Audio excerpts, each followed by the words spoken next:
عليكم السلام أحبتي، أهلا وسهلا بكم في برنامجكم ملاحظات قرآنية، وهذه الحلقة رقم 1022. ونحن لازلنا في كتاب المبادئ الحقيقية للشريعة الإسلامية، وفي المبدأ الثالث وهو الحريات السياسية المطلقة، الشورى الإسلامية، الديمقراطية المباشرة. في الحلقة التي مضت تحدثنا عن الشورى الإسلامية أو الديمقراطية المباشرة بأنها تنبع من عقيدة الإسلام، يعني هي لها أصل في عقيدة الإسلام. طالما لها أصل في عقيدة الإسلام يبقى إذن بالتالي لابد أن تؤدى كعبادة،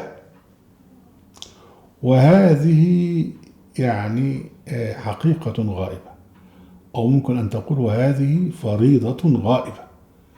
إن الشورى فريضة زي الصلاة. الله الله الله، معقول؟ معقول.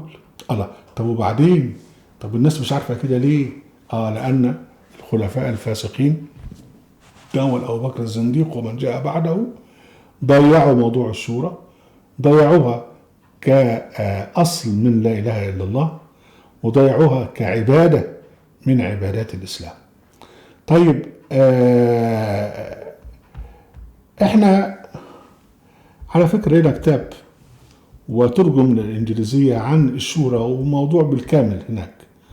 ولما جيت أمريكا واشتغلت أستاذ زائر في National Endowment for Democracy، عملت لهم كتاب عن The Roots of Democracy in Islam، يعني جذور الشورى أو جذور الديمقراطية في الإسلام، وعجبهم الوضع. كنت أنا واخد 3 شهور منحة، فقالوا احنا عايزين تعمل لنا بقى تكملة على اللي بيحصل دلوقتي.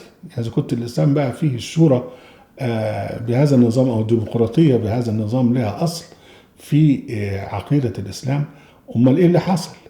فرحت ادوني شهر زيادة، فعملت التكملة وأصبح الكتاب وهو منشور في موقع National Endowment for Democracy بالإنجليزي، اسمه إسلام ديمقراسي and Muslim Tyranny، يعني الإسلام الديمقراطي والمسلمون الطغاة.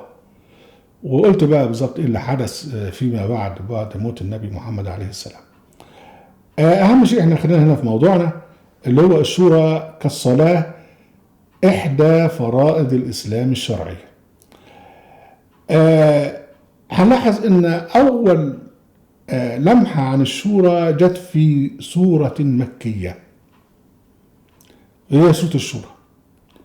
ربنا سبحانه وتعالى يقول: والذين استجابوا لربهم وأقاموا الصلاة وأمرهم شورى بينهم ومما رزقناهم ينفقون. نقف مع بعض شوية في الآية دي الآية 38 من سورة الشورى.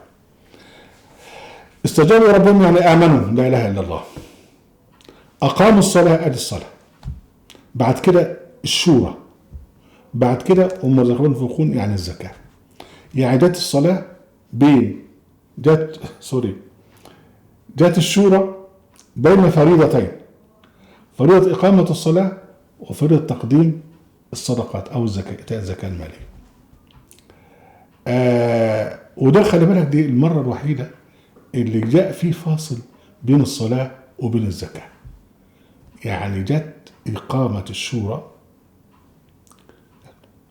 بين الصلاة وبين الصدقة المرة الوحيدة.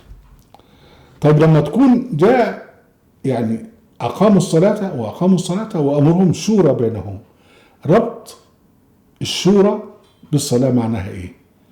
معناها إن الشورى فريضة يعني مستمر. إذا كان الصلاة على المؤمنين كتابا موقوتا يبقى يعني بوقته، يبقى إذن الشورى ديت فريضة. أنت تستشير وأنت في بيتك، تستشير وأنت في عملك، وتستشير أو تستشار في الأمر العام.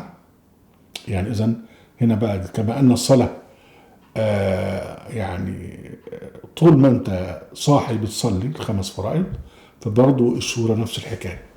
حاجة تانية، إن الصلاة لا تصح فيها الاستنابة، يعني مش يجي جوز خالتك يصلي مكانك، ما ينفعش يابا، أنت بتصلي بنفسك.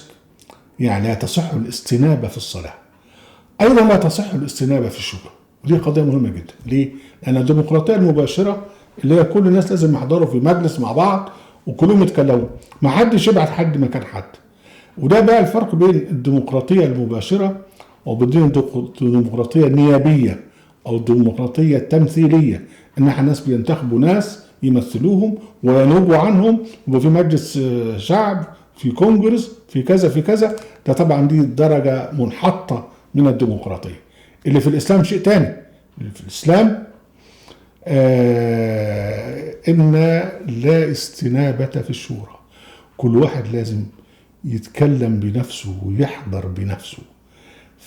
وبعدين ايه بقى الحاجة المهمة جدا لما ربنا قال وأمرهم شورى بينهم. أمرهم يعني كل الأمر العام الذي يخص الدولة أو المجتمع على جميع المستويات، من مستوى القرية إلى مستوى المركز إلى مستوى المديرية إلى مستوى العاصمة. أمرهم الأمر اللي هو يخص كل تجمع، يقول لك شورى يتشاورون فيه بينهم. بينهم هنا بقى بتشمل كل المكلفين، مش قال بين الرجال فقط، ما قالش بين الأغنياء فقط، ما قالش بين كذا، لا، قال لك بينهم يعني جميع المؤمنين أو المسلمين على حسب، أو المواطنون يعني على حسب الإسلام السلوكي الظاهري اللي هو السلام والأمن والأمان، كلهم يجب عليهم أن يتداولوا بالشورى أمرهم بينهم، كلهم لازم يحضروا. بمعنى باختصار كده إن هم بيجوا، احنا في حاجة اسمها الجمعية العمومية. الجمعية العمومية وتجتمع كلها مع بعض، كل الأفراد مع بعض، رجال نساء كلهم شركاء وكلهم متساويين. وده طبعا بنرجع تاني إلى موضوع المساواة اللي هو كمبدأ أول من مبادئ الشريعة الإسلامية الحقيقية. فكلهم بيجوا مع بعض كلهم وبيناقشوا الموضوع ويتشاوروا مع بعض وبصلوا إلى قرار، هو ده اللي يمشي. ده وأمرهم شورى بينهم. ده خلي بالكم إن ده كان في نزل هذا الأمر في مكة، وكان المؤمنين في ذلك الوقت يعني مستضعفين ويتعرضون للاضطهاد. فما اعرفش بقى اذا كانوا يعني لم يذكر في القرآن الكريم ان هم طبقوا هذا او لا. وبرضه طبعا السيرة اللي كتبها ابن اسحاق ومن جاء بعده اهملوا كل موضوعات الشورى، بل اكتر من كده. يعني القرآن الكريم ذكر كثيرا عن المجالس، يعني عن مجالس الشورى، والناس بقى المنافقين اللي هم بيحاولوا بقى يعني يعملوا شوشرة حوالين مجالس الشورى، ويعملون بقى يعني ما يسمى القرآن الكريم بالنجوى. وده مذكورة بقى في سورة النساء ومذكورة في غيرها. يعني مجالس الشورى هذه التي كان يتشاور فيها المسلمون ما لم تجد حظها من التدوين. يعني المهم لكن احنا هنا لما جاء المسلمين وانتقلوا إلى المدينة وبقى في دولة بقى، فأول شيء اتعمل هو مجالس الشورى، وطبعا كان باعتبارها شيء جديد. فالجماعة المؤمنين خدوها بالهزار، يعني ناس مش تحضر كلهم، واحد يروح يحضر شوية وبعدين يجري، واحد ما يستأذن، واحد ما يجيش أصلا، واخد الموضوع لاتلي يعني أي كلام يعني. فنزلت في سورة النور، ودي من أوائل ما نزل من السور المدنية، نزل في آخرها حكاية تنبيه على أن الشورى لابد أن تؤدى كفريضة دينية جماعية. قال سبحانه وتعالى إنما المؤمنون الذين آمنوا بالله ورسوله وإذا كانوا معه على أمر جامع، يعني أمر يستشار فيه يهم المجموع، لم يذهبوا حتى يستأذنوه. كانوا هم بيناقشوا الموضوع، مش حد يطلع إلا ما ياخد إذن من النبي. إن الذين يستأذنونك أولئك الذين يؤمنون بالله ورسوله فإذا استأذنوك لبعض شأنهم فأذن لمن شئت منهم واستغفر لهم إن الله غفور رحيم. يعني لو حد استأذنك ماشي، إذن له وربنا يغفر له. لا بعد كده لا تجعلوا دعاء الرسول بينكم كدعاء بعضكم بعضا. يعني لما الرسول يدعوكم وتعالوا واحضروا مجلس الشورى، ما تاخدوش الامور كده اي كلام. لا تجعلوا دعاء الرسول بينكم كدعاء بعضكم بعضا، قد يعلم الله الذين يتسللون منكم لواذا. يا ربنا عارف بقى اللي واحد منكم يكون قاعد في مجلس الشورى وبعدين جاي ايه يروح متسلل مش حد شايفه، لا ربنا شايفك يا باشا. قد يعلم الله الذين يتسللون منكم لواذا فليحذر الذين يخالفون عن امره ان تصيبهم فتنه او يصيبهم عذاب اليم. يا ربنا بهدده اوعى تتسلل بالمجلس الشورى، ما يصحش ان انت تتخلف بدون عذر.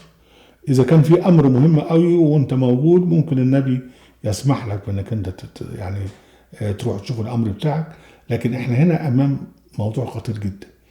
ان الشورى فريضة اسلامية، وكان في وقت النبي كانت يعني يتم يعني اقامتها في المسجد، عشان كده كان يدعى اليها امر جامع وتؤدى كفريضة.